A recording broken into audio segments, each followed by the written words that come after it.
Today I will preach with the title of Wait Patiently for God's Timing. 저는 오늘 하나님의 때를 기다리며 인내하셨다는 제목으로 말씀을 전하겠습니다. 에스더 4장 16절입니다. 가서 수산에 있는 모든 유대인들을 함께 모으고 나를 위하여 금식하되 사흘 동안 밤낮으로 먹지도 말고 마시지도 마소서. 나도 내 시녀들과 함께 그렇게 금식하리이다. 그리고 나서 내가 법대로 하지 아니하고 왕에게 나아가리니 내가 죽으면 죽으리이다 하매. 에스더 왕비는 자신의 목숨을 내던지는 중요한 결정을 했습니다. 페르시아 왕국의 누구든지 왕의 부름을 받지 않고 왕 앞에 나아가면 죽는 것이 법이었습니다.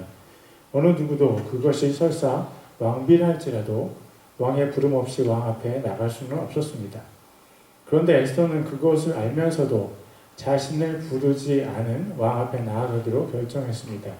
그것은 왕이 유대 민족을 살려줄 수 있는 권세가 있었기 때문입니다. 왕은 유대인들뿐 아니라 어느 민족이라도 단 한마디의 말로 죽이고 살릴 수 있었습니다. 지금 유대 민족은 왕을 부추긴 하만의 속임수로 인해서 멸망을 당하게 되었습니다. 에스더는 유대 민족을 살려달라고 왕에게 간청을 할 생각입니다. 그러나 그 결정은 그녀의 목숨을 건 결정이었습니다. 수산성의 구조를 보면 왕이 앉아있는 방은 철저하게 보호되어 있었습니다. 누군가 왕궁에 들어오더라도 왕의 보좌가 있는 방에 들어오기 위해서는 그 방을 마주보고 있는 왕궁의 안뜰을 거쳐야만 했습니다. 왕의 보좌에서 안뜰에 가장 가까운 곳까지는 약 38m 정도 떨어져 있습니다. 왕의 보좌는 안뜰보다 더 높은 곳에 위치해 있고 안뜰에서 왕좌까지는 오르막길입니다. 그리고 안뜰에서 왕좌까지 가는 길에는 좁은 세 군데의 입구가 있습니다. 왕에게 오는 사람은 오르막길을 올라오면서 왕을 보호하는 군사들을 3번이나 지나쳐야 합니다. 만약 왕의 명령 없이 안뜰에 누군가 서 있을 때 그 사람을 보고 왕이 황금규를 내밀지 않으면 그 사람은 왕을 지키는 군사들에 의해 곧바로 죽임을 당했습니다. 왕이 처음에 그 사람을 보고 황금규를 내밀었다가 그 사람이 오르막길을 오는 동안에 생각이 바뀔 가능성도 없지 않습니다. 왕이 내밀었던 황금규를 다시 거두어들이면 그 사람은 왕에게 오는 도중에 다른 군사들에 의해 죽임을 당할 수도 있었습니다. 에스더는 죽음의 길에 서 있습니다. 하나님은 에스더에게 민족을 구원할 길을 열어주셨습니다. 그것은 에스더가 왕비가 되었기 때문에 가능한 일이었습니다. 그것은 에스더의 삶의 가장 중요한 임무 중에 하나였습니다. 그녀는 이 땅의 모든 유대인들을 살린 생명의 은인입니다. 그리고 그녀는 예수님께서 이 땅에 오실 길을 열기 위해서 자신의 목숨을 걸었습니다. 그녀가 그 사실을 미처 깨닫지 못했더라도 그것은 사실입니다. 그녀는 예수님을 위해서 목숨을 걸었습니다. 그녀의 태도에서 우리는 예수님을 발견합니다. 요한복음 10장에 보면 예수님께서 하나님을 아버지라고 부르신 장면이 나옵니다. 문제는 그 말씀을 하신 곳이 바로 예루살렘 성전 아니었고 예수님께서 유대인들에게 그 말씀을 하셨다는 데 있습니다. 유대인들은 바로 돌을 들어서 예수님을 치려고 했습니다. 그러자 예수님과 제자들은 요단강을 건너서 그 건너편으로 가셨습니다. 그런데 그 다음 장인 요한복음 11장에 보면 나사로가 병들어 죽은 장면이 나옵니다. 예수님께서는 나사로가 있는 베다니로 가자고 하셨습니다. 그런데 베다니는 예루살렘에서 약 3km 떨어져 있었고 예수님과 제자들에게는 위험한 곳이었습니다. 유대인들이 돌로 예수님을 치려고 했던 유대 지방에 다시 가자고 하시느냐고 제자들이 예수님께 반발했습니다. 그러자 예수님께서 나사로가 죽었다는 사실을 알려주시면서 나사로를 살리러 가자고 말씀하셨습니다. 그때 예수님의 제자 도마가 이렇게 얘기했습니다. 요한복음 11장 16절입니다. 그때 디두모라 하는 도마가 자기 동료 제자들에게 이르되 우리도 그분과 함께 죽으러 가자 하니라. 예수님께는 언제나 죽음의 위협이 있었습니다. 유대인들이 예수님을 낭떠러지에서 밀어 떨어뜨리려고도 했고 돌로 치려고도 했습니다. 그러나 예수님은 한 번도 죽음을 피하지 않으셨습니다. 오히려 예수님은 죽음을 향해서 곧바로 걸어가셨습니다. 예수님의 겟세마네 기도는 십자가의 길을 피하기 위한 기도가 아니었습니다. 예수님의 겟세마네 기도는 자신을 십자가에 죽여서 인류에게 구원의 길을 열어달라는 죽음을 간청하는 기도였습니다. 에스더는 죽을 각오를 했지만 사실 죽음을 두려워했습니다. 그러나 예수님은 죽음을 두려워하신 적이 단 한 번도 없으십니다. 예수님께서는 하나님과의 분리를 고통스러워 하시면서 죽으시는 길로 걸어가셨습니다. 에스더가 왕 앞에 가려는 결정을 했듯이 예수님께서는 왕이신 성부 하나님 앞에 가려는 결정을 하셨습니다. 에스더가 죽는 결정을 해야만 왕 앞에 갈 수 있었고 예수님께서는 죽으셔야만 왕이신 성부 하나님 앞에 가실 수 있었습니다. 에스더의 결정이 너무 귀하지만 예수님의 결정은 이 세상의 어느 신앙의 미인의 결정과도 비교할 수 없습니다.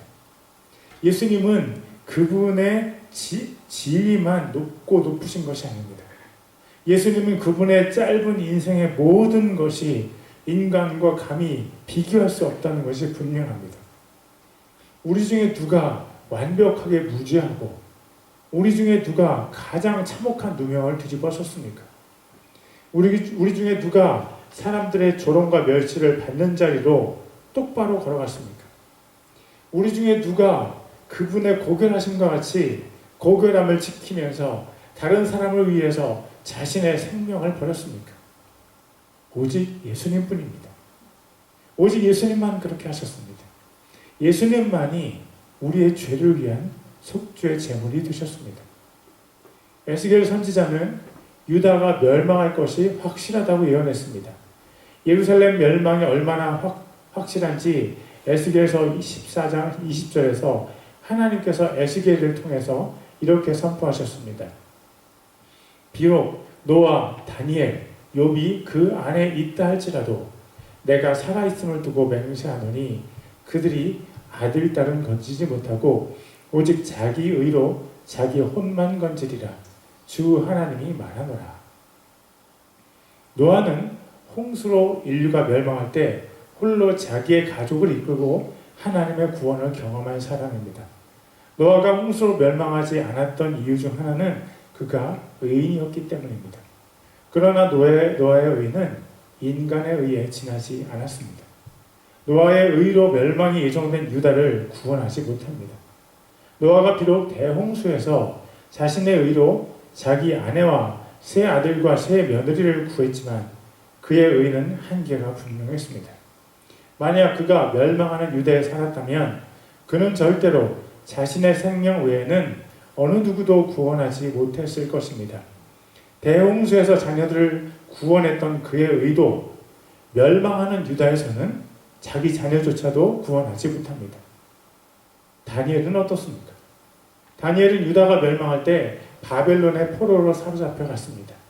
그는 바벨론과 메디아 페르시아 제국에서 왕들의 총애를 받으며 하나님의 뜻대로 살았습니다. 그는 우상의 나라에서 총리로 섬기면서도 창문을 열고 기도해서 결국 사자굴에 던져졌습니다. 그러나 하나님께서 그를 구원하셨고 그의 원수들이 사자들의 밥이 되었습니다. 다니엘은 참으로 의로운 사람이었고 밤하늘의 별처럼 바벨론과 메디아 페르시아 제국의 밤하늘에서 밝게 빛났습니다. 그러나 하나님께서 분명하게 말씀하십니다. 다니엘의 의로는 다니엘 자신의 아들, 딸도 못 구하고 자기 자신의 생명만 구할 수 있다. 욥의 경우는 어떻습니까? 욥은 10 자녀를 위해서 하나님 앞에서 열심히 기도하고 그들의 의를 위해 하나님께 계속 예배를 드렸습니다. 그가 그의 모든 재산과 자녀를 잃게 되었을 때 그는 하나님께 경배했습니다. 하나님께서 그의 의를 하늘의 모든 영적인 존재들 앞에서 자랑하실 정도로 욥은 의로운 사람이었습니다. 그런데 욥의 의로도 그의 아들, 딸들을 구원하지 못하고 욥 자신의 생명만 구원할 수 있다고 에스겔 선지자는 선포했습니다. 누가 멸망해가는 유다를 구원할 수 있습니까? 어떤 사람의 의가 유다를 구원할 수 있습니까? 이것은 마치 지금 미국을 구원할 수 있는 사람이 우리 눈에 보이지 않는 것과 같습니다.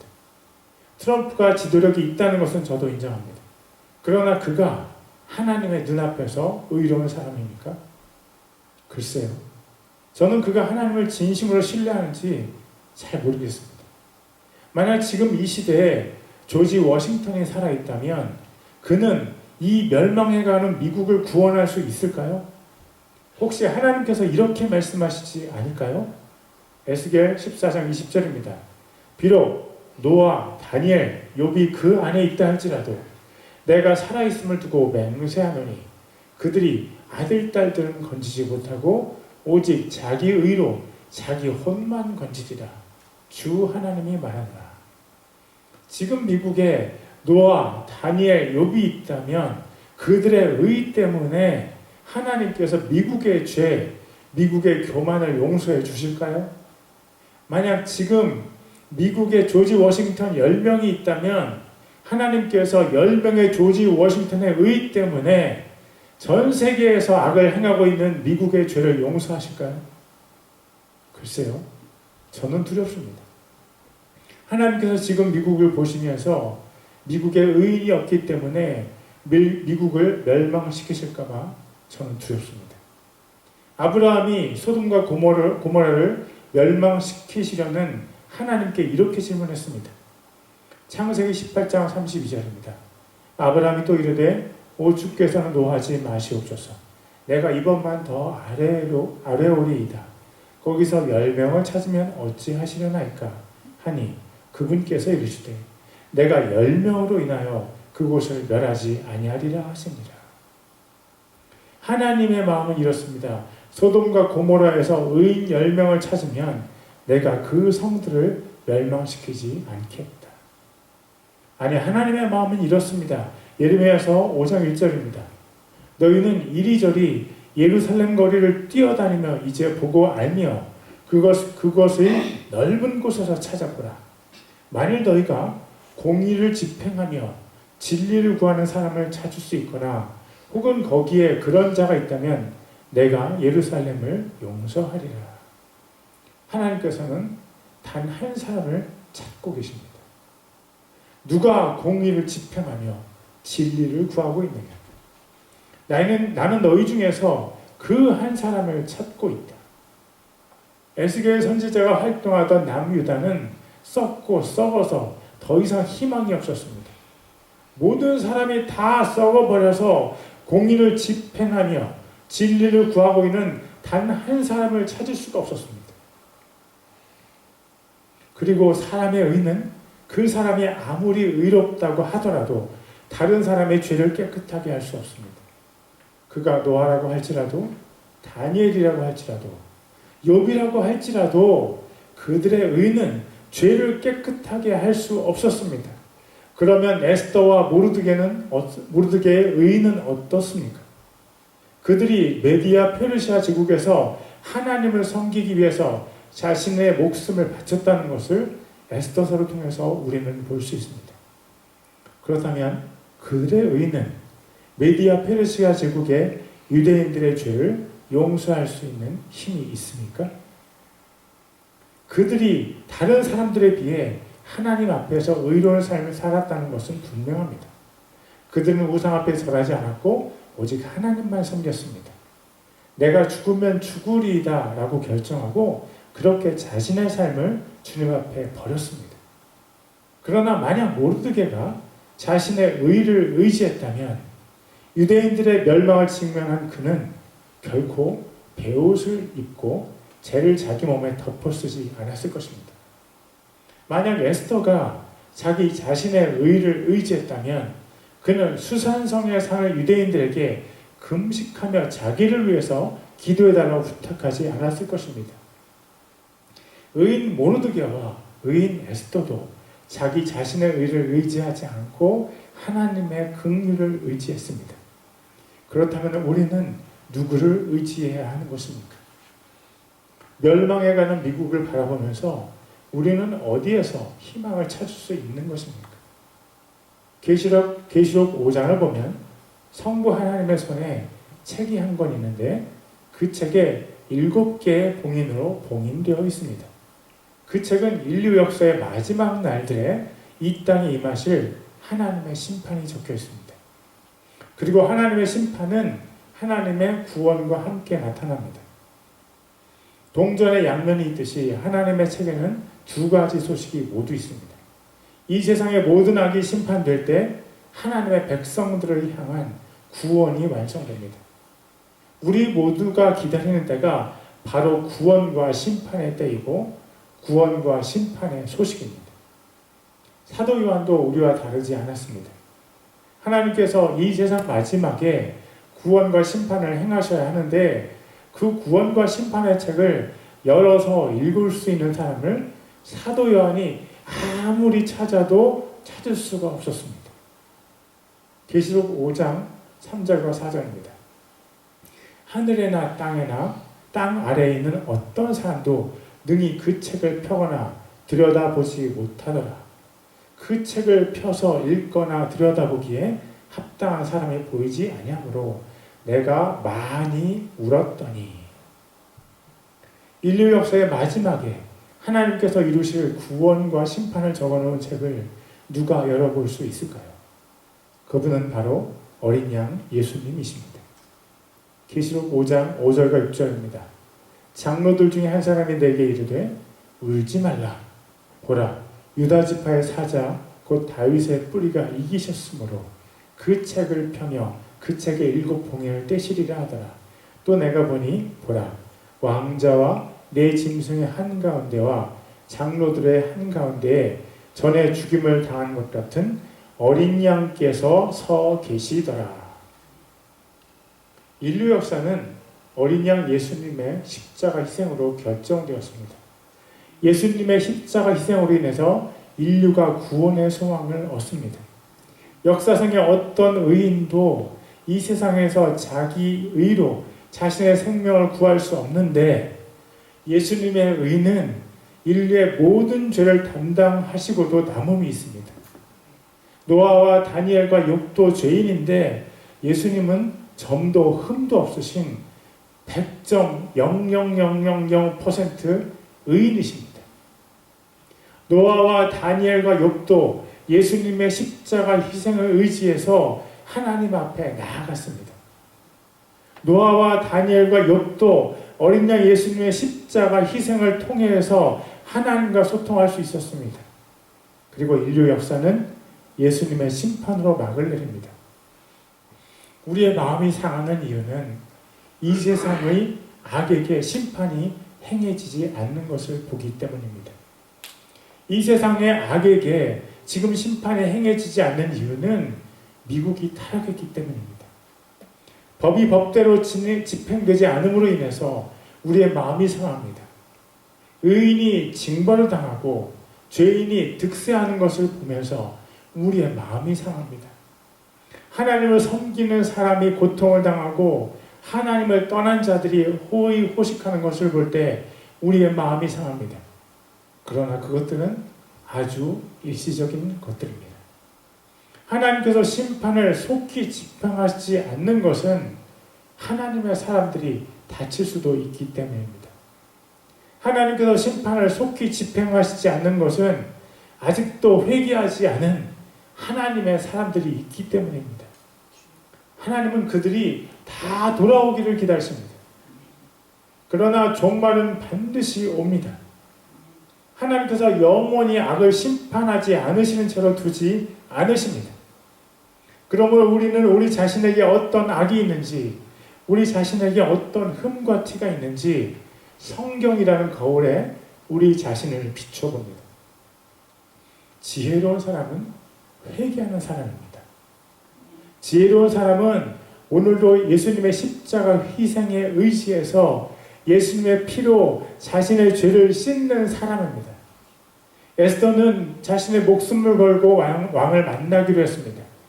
그리고 자기 시녀들과 함께 사흘간 금식하며 하나님의 긍휼을 구했습니다.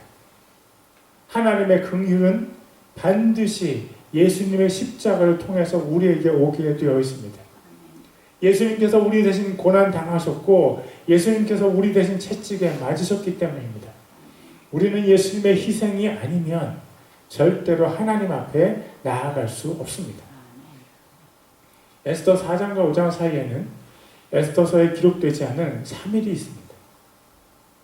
에스더 왕비가 자기 민족을 위해서 애통해하며 목숨을 걸고 금식으로 기도하는지 어느 누구도 예측하지 못했습니다. 인도에서부터 에티오피아까지 다스리는 메디아 페르시아 왕국의 에스더 왕비가 하나님 앞에서 왜 그렇게 낮아졌는지 어느 누구도 몰랐습니다. 3일간 금식하는 에스더 왕비가 의지하는 분이 긍휼하신 하나님, 성자 하나님 예수님이시라는 사실을 어느 누구도 몰랐습니다. 에스더 왕비는 금식의 기간을 사흘 밤 낮으로 정했습니다. 너무나 우연스럽게도 예수님께서 돌아가셔서 지옥에 가신 시간이 바로 사흘 밤 낮이었습니다. 마태복음 12장 4절입니다. 요나가 밤낮으로 사흘 동안 고래 뱃속에 있었던 것 같이 사람의 아들도 밤낮으로 사흘 동안 땅의 심장부에 있으리라. 에스더의 마음은 마치 지옥에 떨어진 것처럼 죽음의 두려움에 떨면서 사흘 밤낮을 금식했습니다.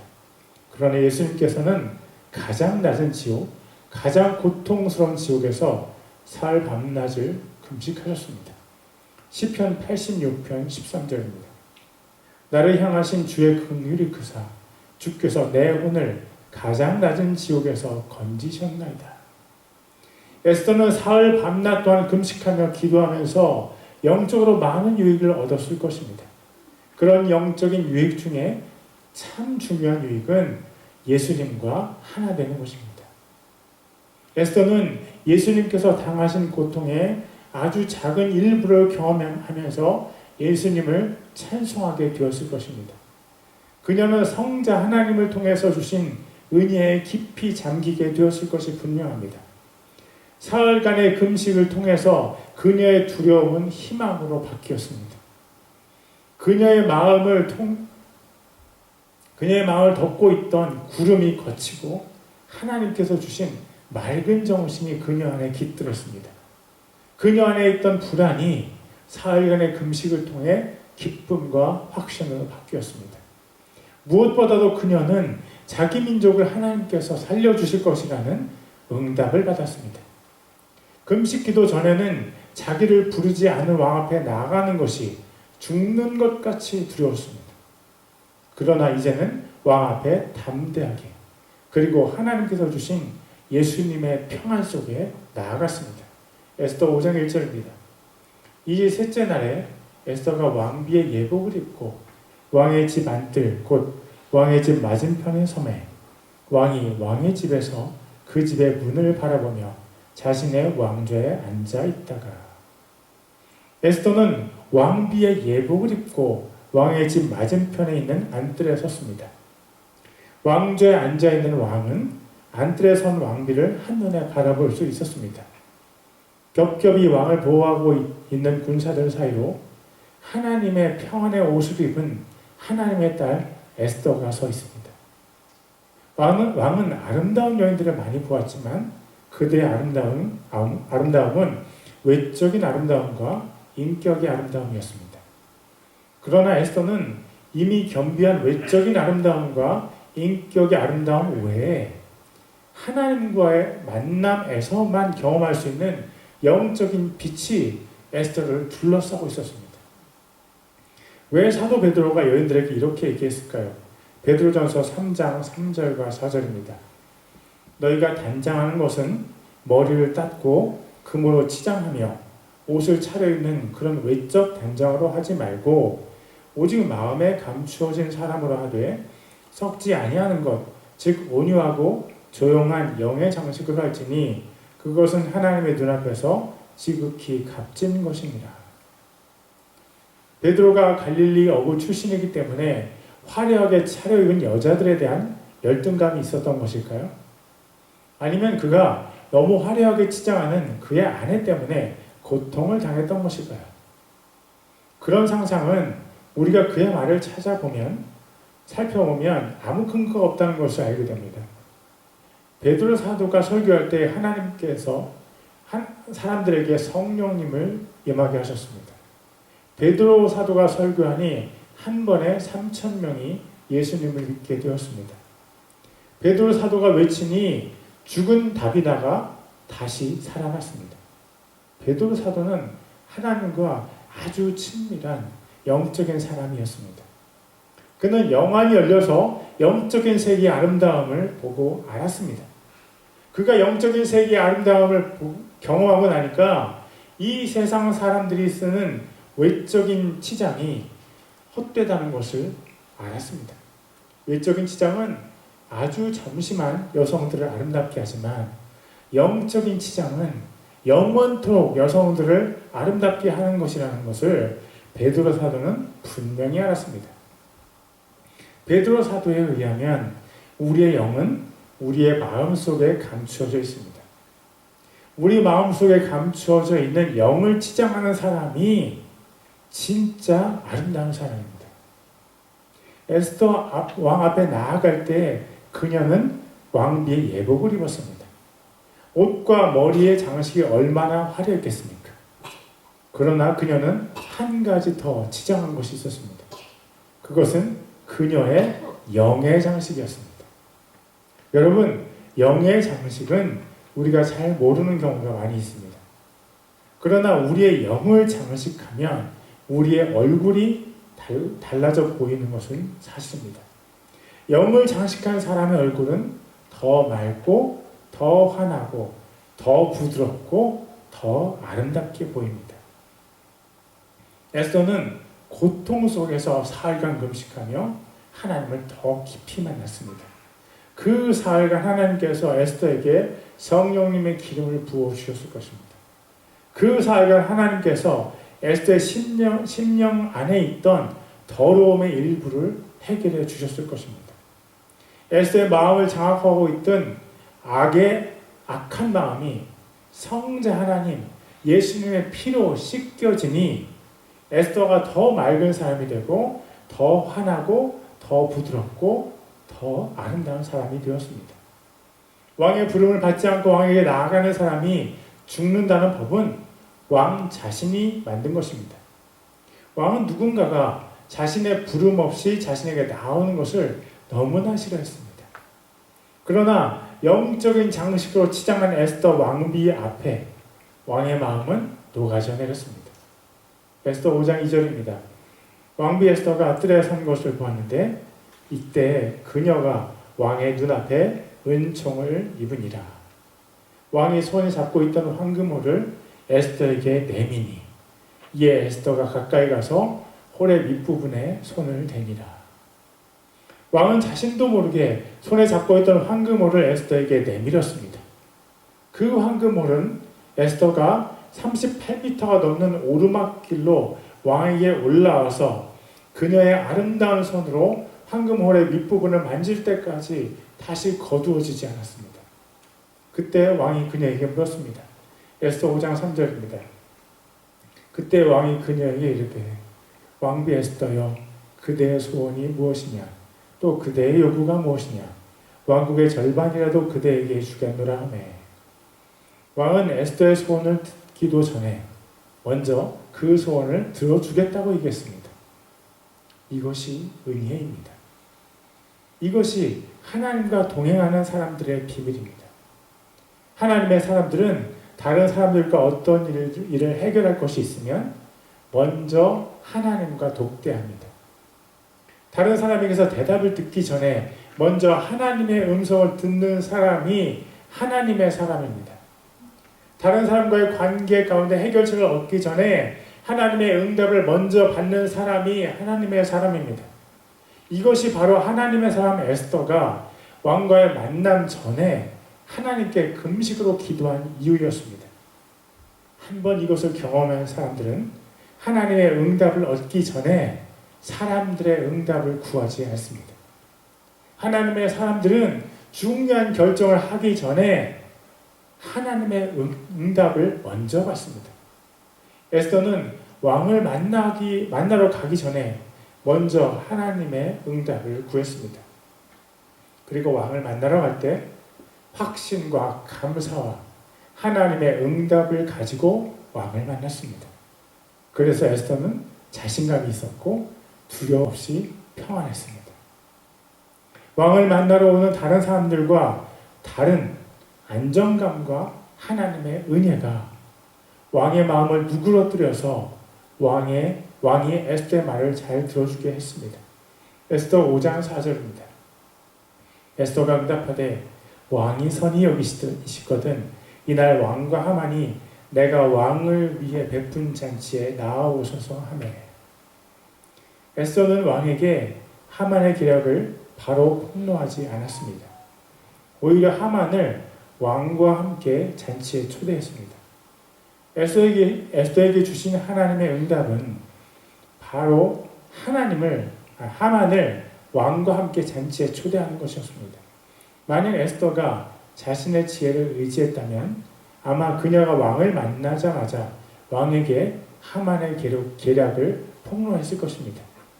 그러나 에스더는 하나님의 음성에 귀를 기울였고 원수 하만에게 잔치상을 차려주었습니다. 하만은 자신의 계략으로 하나님의 사람들을 멸망시키려고 했습니다. 그러나 그 자신이 하나님의 손에 걸려든 것은 절대 몰랐습니다. 에스더 5장 5절입니다. 그때 왕이 이르되 하만이 에스더가 말한 대로 행하도록 그를 급히 부르라 하고 이에 왕과 하만이 에스더가 베푼 잔치에 나아가니라. 왕은 에스더의 말을 듣고 하만에게 명령했고 그는 선택의 기회가 박탈된 채 왕과 함께 에스더의 잔치 자리에 나아갔습니다. 그리고 그 잔치 자리에서 왕은 에스더에게 소원이 무엇인지 물었습니다. 그러나 에스더는 자기의 소원을 바로 말하지 않았고 다음날 베풀 잔치 자리에 왕과 하만이 함께 참석하면 그때 말하겠다고 왕에게 얘기했습니다. 정말로 다음날 잔치 자리에서 에스더는 하만의 계략을 폭로했습니다. 그리고 왕에게 자신과 자신의 민족을 멸망에서 구해달라고 간청했습니다. 에스더가 자신의 사정을 이야기할 때까지 왕은 3번 에스더에게 소원을 물었습니다. 첫째는 에스더가 처음 왕에게 나아갔을 때이고, 둘째는 첫째 날 잔치자리에서, 셋째는 둘째 날 잔치자리에서였습니다. 에스더가 왜 그렇게 했는지 성경은 정확하게 우리에게 알려주지 않습니다. 그런데 흥미로운 것은 에스더가 자신의 사정을 왕이 자신에게 3번째 물을 때 말하면서 기다리는 동안 왕의 태도가 바뀌었다는 것입니다. 에스더 5장 3절에 나온 왕의 첫 물음에서 너의 소원을 들어주겠다는 말을 왕이 한 번 한 데 비해서 2번째 물을 때는 2번 말했습니다. 왕이 에스더의 소원을 들어주고 싶은 마음이 강해졌습니다. 그리고 에스더 7장 2절에서 왕이 에스더의 소원을 3번째 물을 때는 2번째 물을 때에 비해 왕비, 에스더 등의 호칭을 사용했습니다. 에스더의 요청이 더 존중되었습니다. 에스더가 자신의 소원을 왕에게 말하기를 2번 미루는 동안 에스더가 원하는 것을 들어주고 싶어하는 왕의 마음이 확실하게 강해졌습니다. 하나님의 사람들은 성령의 인도하심으로 하나님의 때를 기다립니다. 우리가 보기에 지금이 하나님께서 일하셔야 하는 때라고 판단할 수도 있습니다. 마가복음 15장 37절입니다. 예수님께서 큰 소리로 외치시고 숨을 거두시니라. 예수님께서 비참하게 돌아가실 때 예수님의 제자들과 예수님을 따르던 많은 사람들이 고통 가운데 부르짖었을 수도 있습니다. 하나님, 왜 지금 일하시지 않으시나요? 그러나 예수님께서는 하나님의 때를 알고 기다리셨습니다. 그리고 예수님의 기다림은 부활과 승천 때까지 지속되었고 하나님과 다시 만나셨을 때까지 지속되었습니다. 계시록 5장 7절입니다. 그분께서 나아오사 왕좌에 앉으신 분의 오른손에서 그 책을 취하십니다. 어린 양 예수님께서 하나님의 손에서 7 봉인으로 봉인된 책을 취하셨습니다. 그리고 예수님께서 그 책의 봉인을 하나씩 떼시면서 구원과 심판이 드디어 실행되기 시작합니다. 그때가 바로 하나님의 때입니다. 그때가 익은 곡식을 추수할 때, 즉 그리스도 예수님의 신부들이 주님을 만날 때입니다. 그때가 포도를 포도즙 틀에 던져놓고 밟아서 포도즙을 짤 때, 즉 그리스도 예수님께서 우리의 원수인 악을 심판하실 때입니다. 예수님의 인내가 결실을 볼 때가 반드시 있습니다. 예수님의 제자들은 또 예수님의 신부들은 예수님을 따라서 인내합니다. 예수님께서 다시 오셔서 우리를 공중에서 다시 만나실 때 예수님께서 사탄과 모든 악의 세력을 심판하실 그 날을 기다리며 오늘을 인내합니다. 그리고 에스더가 그랬듯이, 모르드게가 그랬듯이 하나님의 사람들은 이 땅의 모든 사람들의 구원을 위해서 기도하며 목숨을 걸고 하나님 앞에 간구합니다. 기도하는 하나님의 사람들은 하나님의 때를 기다리며 인내합니다.